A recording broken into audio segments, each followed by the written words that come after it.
Ah, c'est Mercedes, on se retrouve pour une vidéo React. Aujourd'hui, on va réagir à Charlie Sedil qui nous explique comment réussir en crypto en 4 minutes.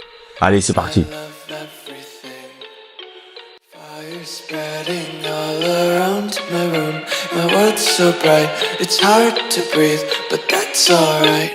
Les amis, ce matin, on va parler du biais de survivance. C'est un nom un petit peu bizarre, mais croyez-moi, il existe.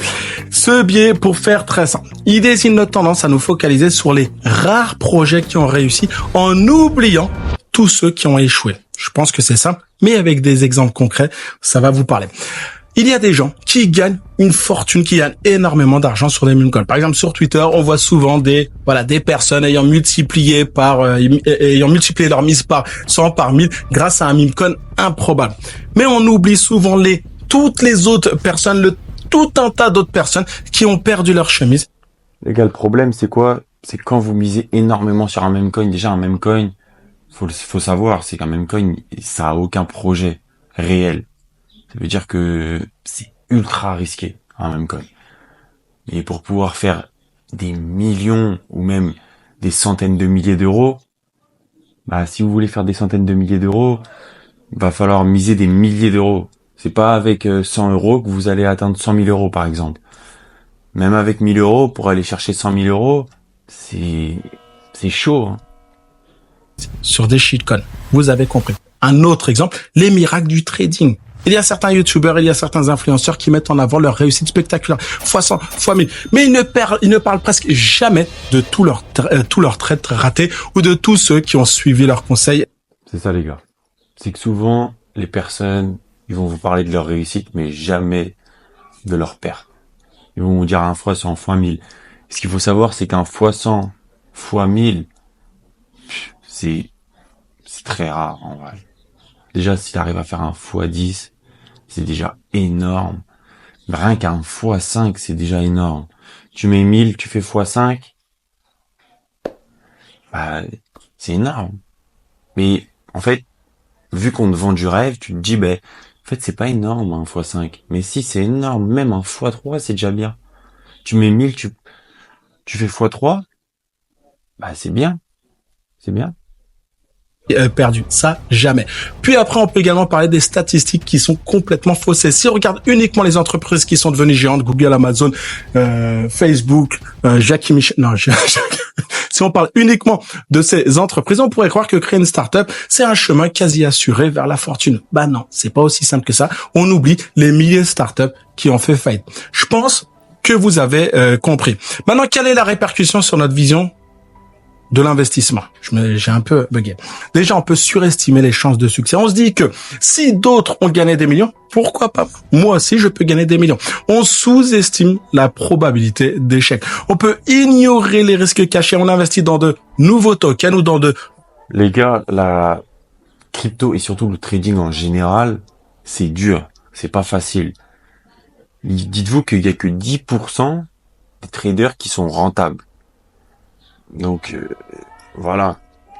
Nouveau protocole DeFi ultra complexe, sans voir tout ce qui, tous ceux qui sont fait pirater ou tous ceux qui se sont écroulés. On peut garder une image trop rose du marché, surtout en bull market. Les succès sont très, très, très médiatisés et les échecs beaucoup moins. Voilà quelles sont les conséquences. Maintenant, la question qu'on peut se poser, c'est comment éviter? Comment éviter de se retrouver dans ce genre de situation? Déjà, on peut s'appuyer sur des statistiques complètes. Par exemple, la majorité des day traders, je vous dis, finissent en perte. Les meme coins sont dans leur immense majorité, 99,9% des meme coins sont des pièges. Regardons les chiffres réels. Faisons nos propres calculs. On peut également analyser l'historique et en tirer des leçons. Avant d'investir, regardons le passé de tel secteur crypto, NFT, métaverse, DeFi. Enfin, vous avez compris. Faisons un peu.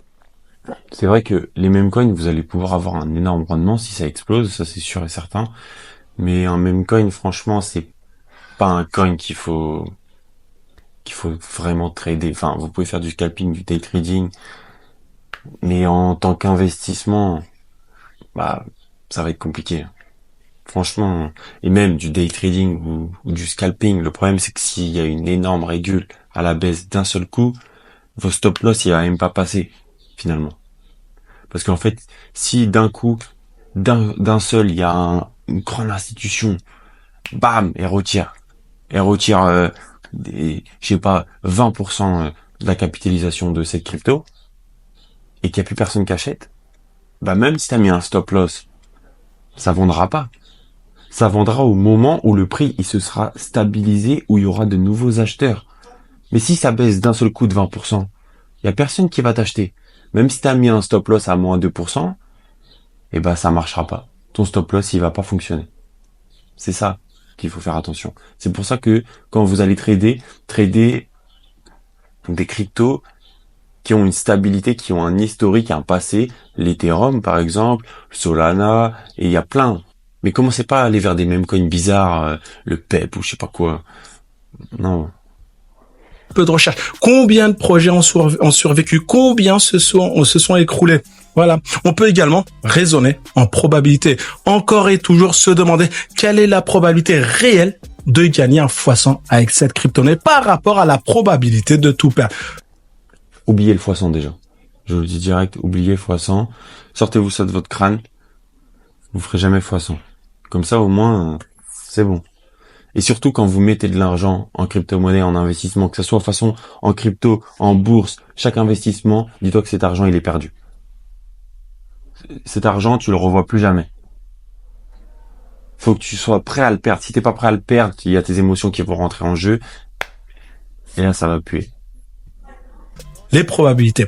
Puis aussi, on peut ne pas prendre un exemple comme une vérité générale. Les récits individuels de réussite peuvent être exceptionnels, tant mieux, c'est bien. Voire, parfois, il y a quand même de la chance. Mais c'est pas un plan d'investissement fiable. C'est pas un plan d'investissement solide. Et je me dis qu'en gardant à l'esprit tous les projets morts et tous les traders ruinés, eh ben, on développe une vision plus équilibré. Après, attention, je suis pas en train de vendre un petit plan d'Aaron, c'est-à-dire on prend pas de risque, pas du tout. Il faut tenter des coups, il faut quand même prendre des risques, mais il faut le faire en toute connaissance de cause avec des règles de risque adaptées à chaque pro.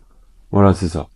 Si vous prenez des risques, faut pas mettre tout son capital. Si vous voulez mettre dans les mêmes coins, essayez d'aller chercher un x50 si vous avez envie. Bah, mettez pas tout votre capital. Il faut que vous sachiez gérer votre risque. Si vous n'arrivez pas à gérer votre risque, vous allez, certes, prendre des risques, ce qui est bien, mais prendre des risques démesurés, non contrôlés. Il faut savoir contrôler son risque.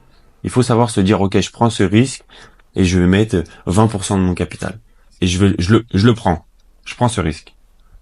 Profil. Voilà ce que je veux dire par là. Si vous avez aimé ce biais, si vous validez tout ce que je vous dis, n'hésitez pas. Bon les gars, cette vidéo elle fut courte. Mais n'hésitez pas, si vous voulez vous former en trading, lien en bio. N'hésitez pas surtout à liker, partager, commenter. Et nous, on se revoit dans une prochaine vidéo. Allez, ciao.